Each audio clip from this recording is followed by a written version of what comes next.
scandal has the art world up in arms tonight. A series of fakes that sold for tens of millions of dollars.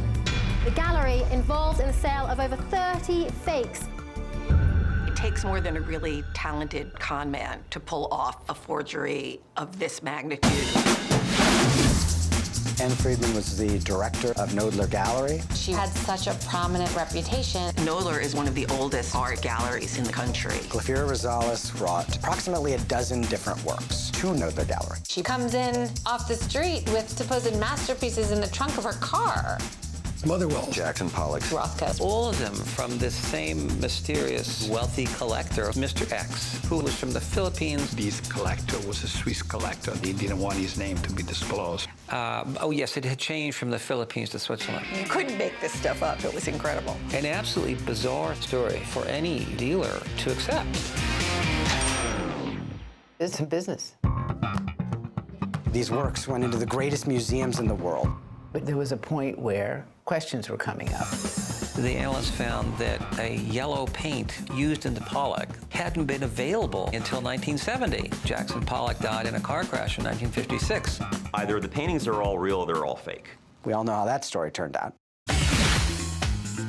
Paintings looked really, really good. They fooled a lot of people. The real is on the right. It's not easy. The one on the right is real. What surprised you about this case?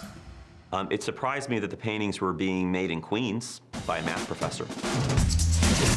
These fakes were painted by an unknown Chinese artist in the garage of his home. I mean, it was just shocking. Rosales' boyfriend, Juan Carlos Bergantinos, worked with the painter to create the forgeries. He ran away, left her holding the bag, and he took almost all the money. Who else should be in jail for this? Yo sé que... No. Oh, okay, he doesn't like that question. We're talking here about $80.7 million worth of fake paintings. I was fooled. I believed the paintings were absolutely real. She knew exactly what she was doing. I didn't know that this would drastically affect these people's lives. Who was involved? What's the whole story? How could you devise such a scheme? That was, as it turned out, just the beginning of the story.